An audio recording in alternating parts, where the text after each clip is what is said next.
The rain had been falling for 12 straight hours when Corporal Raymond Dalton crouched in the black mud of Cape Gloucester, his breath fogging in the cold December air.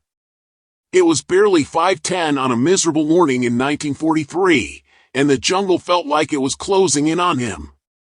27 years old, 1st Marine Division, 3 landings behind him, 11 patrols, and the kind of look a man gets when he's buried more friends than he can count.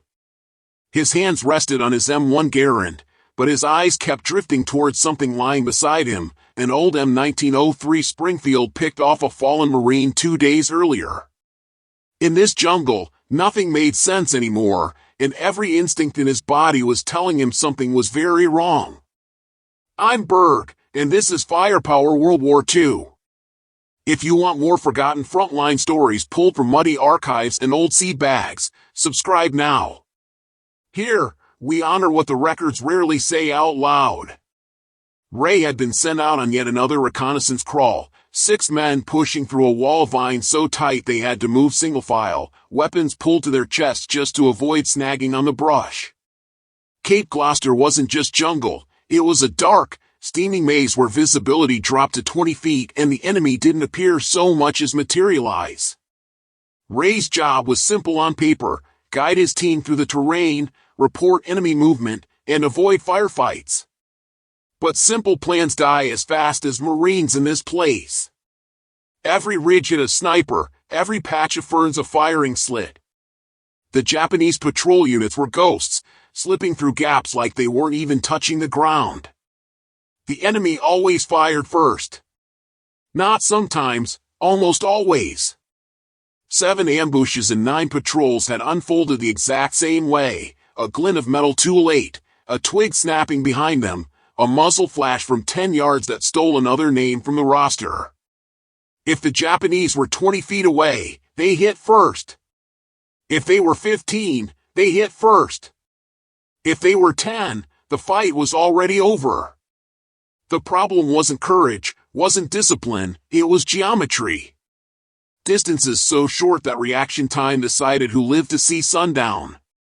Ray kept running the numbers in his head, simple math that felt like a death sentence. At 15 yards, a Japanese scout could shoulder and fire before a Marine could sweep a Garand free of hanging vines. At 10 yards, the Marine barely had time to blink.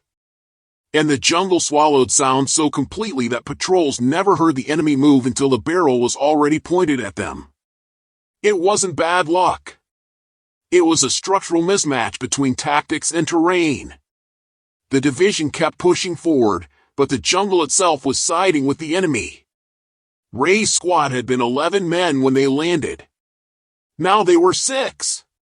He still saw Thomas Jennings in his dreams, the kid from Arkansas with the soft voice and the habit of humming old country tunes under his breath.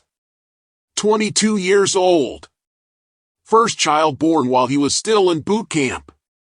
He kept a folded photograph in his helmet band, worn soft at the edges. Jennings died on a ridge outside Borgen Bay, struck clean through the temple by a sniper no one ever spotted. There was no warning, no trace, no time to react. 1 second walking, next second gone. Ray had held the kid as he fell, rain filling the crater in the mud beside them like the earth itself didn't have the decency to care. Then there was Holt Ramirez. 31, New Mexico rancher before the war. Quiet, patient, steady as a fence post.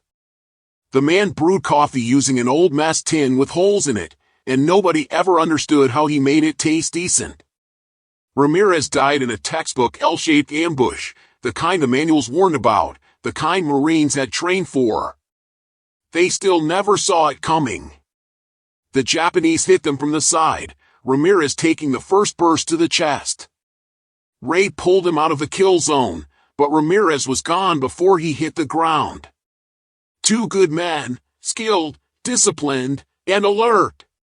2 men who died not because they were sloppy, but because the enemy was built into the jungle better than American doctrine could handle. Ray's guilt didn't hit him like anger, it hit him like cold weight, something he carried in the back of his throat. Every patrol felt like walking into a loaded trap. Every vine brushing his leg felt like it could be the last sensation he ever had. He wasn't afraid of dying, every Marine here had made peace with that, but he was afraid of letting the last men in his squad die the same useless way. He found himself asking the same questions over and over in the dead quiet of the nights. How do you fight a man you never see? How do you win when the enemy always has the gun up first? How do you break an ambush cycle that's timed to fractions of a second? The answers weren't philosophical, they were mechanical. The Garand was a masterpiece in Europe, a war winner in open terrain, but in this green chokehold it became a liability. Long barrel, heavy front end, wide profile. To shoulder and swing it in the vines took just slightly more time than the enemy needed to fire. A quarter second too long, half a second too slow, and a Marine was dead before he even got his cheek on the stock. Ray didn't hate the rifle. He respected it the way a mechanic respects a powerful engine. But respect wasn't enough to keep his men alive. Something wasn't adding up. Something in this jungle required a different tool, a different rhythm, a different speed. And the answer came not from theory or orders or manuals, but from a dead man's rifle lying half buried in mud. 2 nights after Ramirez died, Ray sat beside a small, flickering lantern in a ruined hut near the perimeter. Rain rattled against the rusted tin roof, each drop making a metallic snap like tiny rifle bolts. He had stripped his Garand to clean the mud out, but his eyes kept drifting to that Springfield, slim barrel, light front balance, narrow fore end. It wasn't modern. It wasn't standard. It wasn't even supposed to be used in frontline patrols. But it moved differently. Quicker. Cleaner. It slipped through vines the way the Garand never could. He ran his hand along the stock and felt a strange pull in his gut, the same kind he felt before making a desperate mechanical fix back home in Kansas when something didn't fit right and he had to improvise. It was stupid. Reckless. Unauthorized. A man could get reamed for bringing the wrong weapon on patrol. But was it more reckless than doing nothing? Was it more stupid than burying 2 more friends because he didn't try?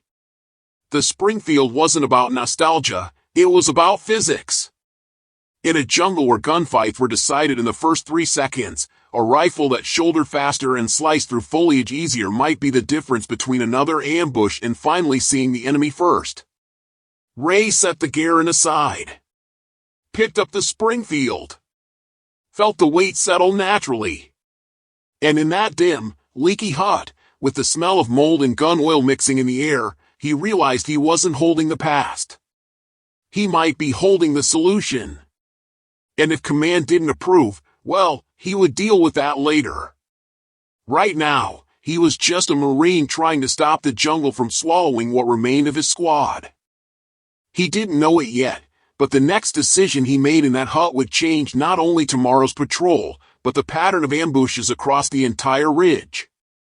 A simple, almost foolish idea, one born out of desperation, was about to shift the balance of those deadly 3 seconds in ways no one in authority could have predicted. Ray waited until the rest of the squad was asleep before he started working. The jungle outside the hut hissed with rainfall heavy enough to drown out most sounds, but he still moved slowly, aware that one drop tool could bring a lieutenant sticking his head in to ask what the hell he was doing. He set the Springfield across his lap and studied it like a man examining a problem he couldn't quite articulate yet. The rifle wasn't pretty. The stock had a crack near the wrist that someone had tried to fix with field glue. The front side hood was missing. The sling was frayed where the leather had rotted from salt water. But every inch of it felt more responsive in his hands than the Garand ever had in this jungle. He started with the sling. He pulled a strip of rubberized poncho from his pack, cut it into 3 long, narrow bands, and wrapped them around the sling points to tighten the fit. The original sling clattered too much when the metal hardware hit the stock, one more thing that could give away their position. He shortened the sling until he could snap the rifle to his shoulder in one smooth motion without overextending. His movements were precise, deliberate, the same steady hands he used back home tuning old tractor engines in his father's shop. Next came the stock. He wiped it down with oil, rubbing it deep into the grain until it felt almost tacky. He wanted grip. He wanted a rifle that wouldn't slide in his hands when they were slick from sweat or rain. The cracked section still annoyed him, but the brake was snug and didn't shift under pressure. He figured it would hold for a few more patrols at least. The front sight was the part that gnawed at him. In this deep green chokehold, targets appeared as flickers of movement, as dark outlines behind thicker darkness. A missing hood meant glare, misalignment, or debris catching at the sight post. He dug through the pouch of junk he'd taken off a Japanese pack weeks ago, bits of tin, shredded cloth, a broken mess cup. He tapped the rim of the cup with his K-bar, bent a small fragment into a curved shape, and gently wired it to the sight base. It looked crude, but it shielded the sight enough to let his eye pick up the post faster. The bolt was next. He worked it open and closed a dozen times, listening for friction. The Garand's action had a proud, metallic authority that echoed in the hut. The Springfield's bolt, once cleaned and oiled, whispered instead. He cycled it again and again until it felt effortless, until he could sweep it back without thinking, until it was as natural as breathing.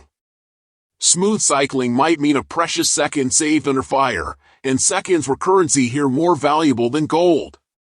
When he finally stood to test the rifle, the rain blew through the shattered doorway in gusts, chilling him straight through his utility jacket. He backed into the narrow space between two collapsed beams and raised the rifle.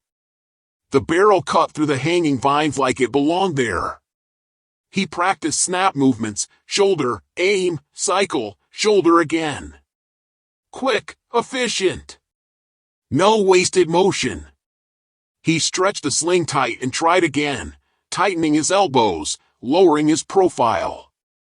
The rifle felt alive in his hands, as though it were designed for this suffocating terrain and had simply been waiting for someone stubborn enough to give it a second chance. He didn't hear the approach until a shadow filled the doorway. His heart shot into his throat. The bolt was still open. Tools were scattered across the floor. The Springfield was obviously modified. But it was only Private Lynch stumbling in to escape the rain. The kid muttered something about needing to take a leak and shuffled back out as quickly as he'd come, never even noticing what Ray was doing. Ray exhaled slowly. He dodged one bullet tonight, but he knew there were others waiting if command caught him. He finally lay down, the modified Springfield resting beside him like a secret he wasn't sure he wanted to keep, but one he knew he needed. The next morning came with fog so thick it felt like breathing cotton. Their boots sank into mud with every step. The ground smelled of rotten gun oil and dead vegetation.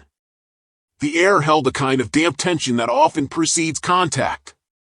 They moved cautiously through the ridge leading toward a narrow defile that reconnaissance had marked as a probable Japanese transit route.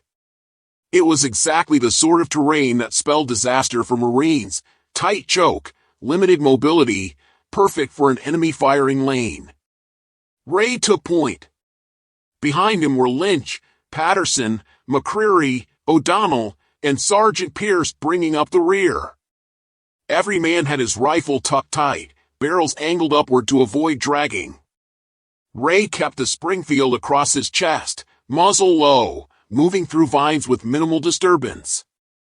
The slim profile of the rifle paid dividends immediately. It didn't snag. It didn't announce him. It just followed his line of sight as naturally as a finger pointing. As the defile narrowed, Ray felt the hair rise on his arms. Something was off. It wasn't sound, it was the lack of it. Even the frogs seemed to have shut up. He slowed his pace. Took a half step to the right. Scanned the tree line. And then he saw it, barely a shimmer, a faint distortion high on a branch to his left. Something metallic, reflecting the dim morning light through a cluster of leaves. It was the sort of detail the Garand's broader barrel would have blocked from his peripheral vision. He froze. Lifted one finger.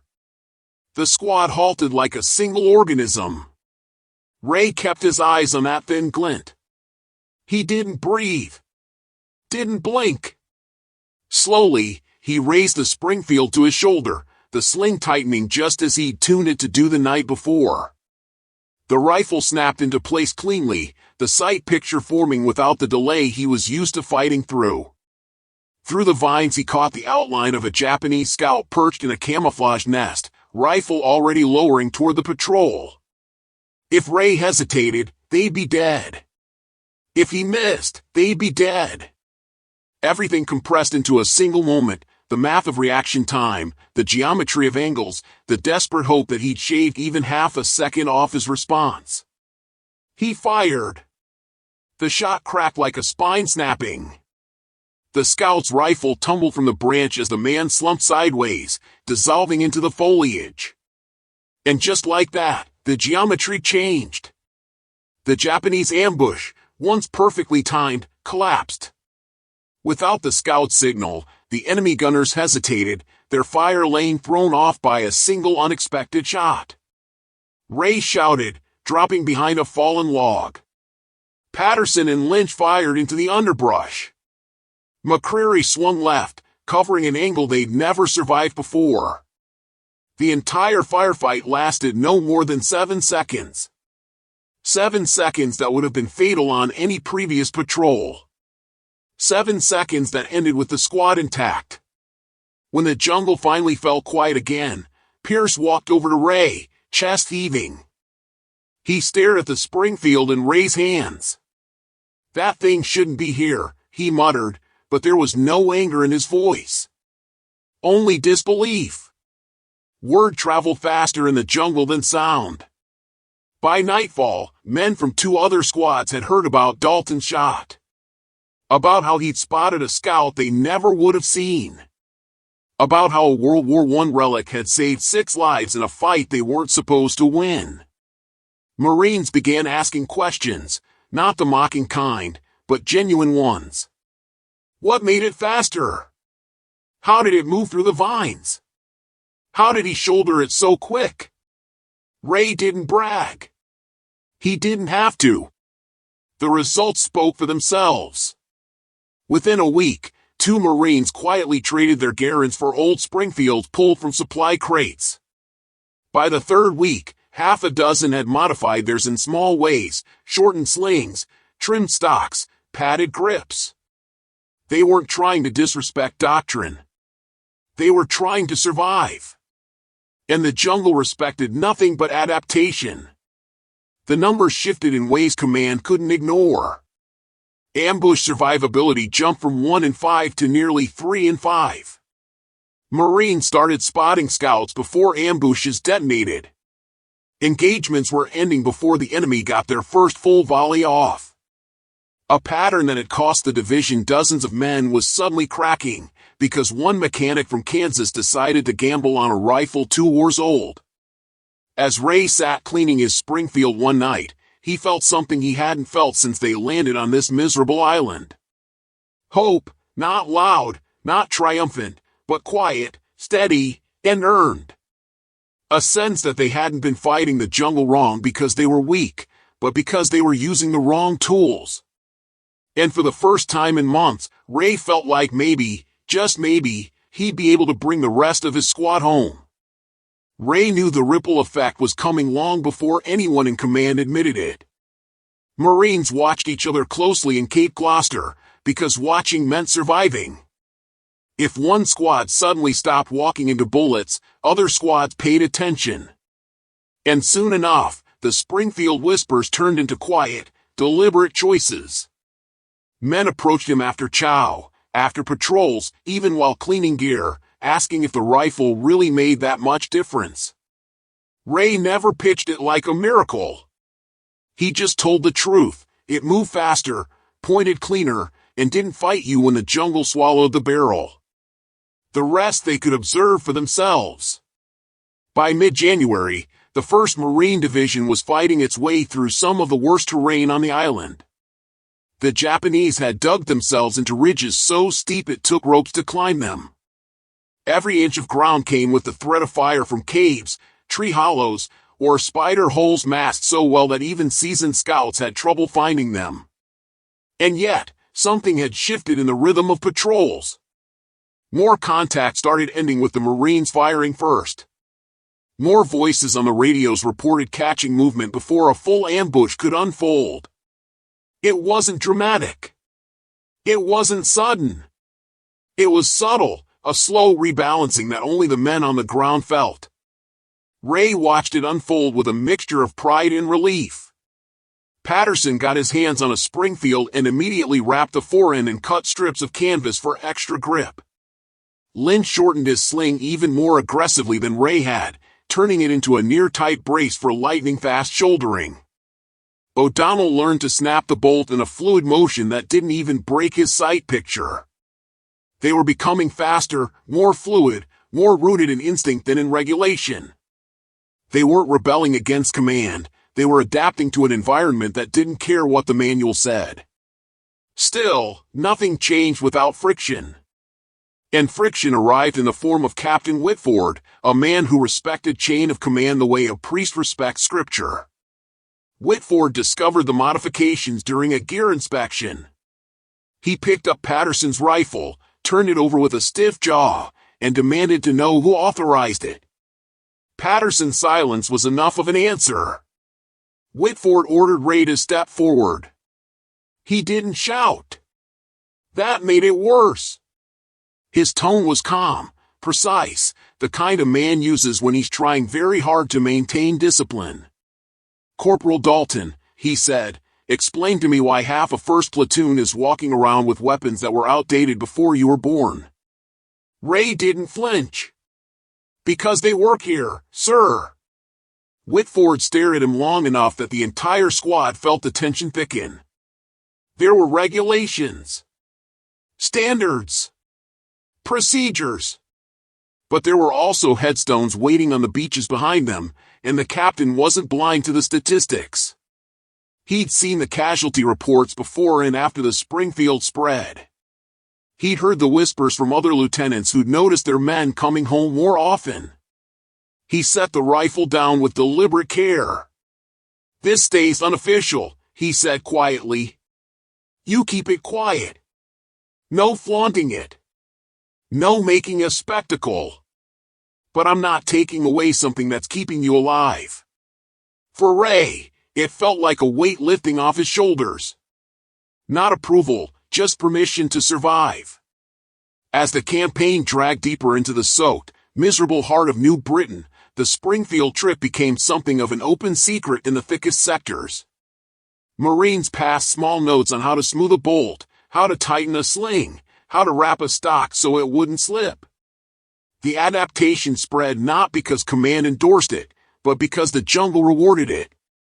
The enemy noticed too. Japanese patrol leaders began approaching ambush lanes from new angles, testing whether the Marines still hesitated. But hesitation was gone. The Springfield Marines had shaved just enough time off their reaction to level the playing field. In February, Ray's squad was ordered to clear a ridge overlooking a Japanese supply route. The climb was brutal, mud up to their ankles, vines grabbing their packs like hands dragging them down. At the crest, they spotted movement, a shadow slipping between trees, then another. A full Japanese patrol, unaware they'd walked straight into Marine territory. Ray took the first sight line. The Springfield rose in his hands with practiced ease. There was no hesitation. No delay. The rifle barked once. Chaos ignited. But for the first time in weeks, the ambush belonged to them. By the time the firing stopped, the ridge was silent. No Marines lost. No injuries. They'd broken the pattern completely. It wasn't long after that when a visiting logistics officer overheard men talking about modified rifles being used up front. Suddenly papers moved. Reports circulated. Someone higher up wrote a quiet memo about field adaptive practices without mentioning any names. When standardized notes came down the line weeks later, notes praising the initiative shown by frontline infantry adapting to terrain conditions, the brass took credit without knowing who had started it. Ray didn't care about credit. He cared about faces. About the men still alive because of a choice he'd made alone in a leaking hut. About the families who wouldn't receive telegrams starting with "We regret to inform you." When the Cape Gloucester campaign finally wound down, Ray carried the Springfield onto the transport ship heading toward reassignment. He wrapped it carefully in an oiled cloth before turning it into the armory, knowing he'd likely never see it again. But he kept one piece, a small section of the tin mess cup he'd bent into a front sight hood. He slipped it into his pocket and didn't tell anyone. After the war, Ray returned to Kansas. Became a mechanic again. Married quietly. Worked in the same shop where he'd learned to trust his hands. Once a year, he made a phone call to Patterson, O'Donnell, or Lynch just to hear their voices, just to know they were still out there. He never bragged about what he'd done. Most men didn't. But sometimes, when a customer dropped off a hunting rifle with a loose bolt, Ray would tighten it, cycle it once, and feel the old movements return, smooth and efficient. In the 1980s, a young military historian digging through archive reports stumbled on contradictory notes from Cape Gloucester. Requests for World War I rifles during a World War II campaign. Maintenance logs showing Springfield bolts serviced in frontline areas where they supposedly weren't issued. Confused supply memos. The historian spent months hunting down veterans. Some were too old to remember clearly. Others just laughed quietly and said something about Dalton's trick. He tracked down Ray's widow. She'd never heard the story. When he told her, she pressed a hand over her mouth, tears shining in her eyes. For decades she'd known her husband as a gentleman who hated waste, who saved every scrap of metal, who fixed things with quiet patience. She never imagined he'd save dozens of lives with those same hands in a jungle half a world away. Today, if you walk into a small regional museum in the Midwest, you might find an M1903 Springfield behind glass. There's no plaque with Ray's name on it. Just a generic description of the rifle's service history. But that doesn't tell the real story. The official record says the rifles were used because of supply inconsistencies. The truth is simpler, quieter, and more human. A man refused to let the jungle claim the last of his friends. A mechanic saw a problem and fixed it. And his fix saved lives. Most people never heard his name. Now you have. And that means his story doesn't disappear with the rest of the jungle mud. If this story moved you, if you believe these men deserve to be remembered, hit like to help this history reach more eyes. Subscribe to Firepower World War II to join a community that keeps these forgotten stories alive. And tell us in the comments where you're watching from. Every time you share one of these memories, you help honor the Marines who fought, adapted, and refused to quit.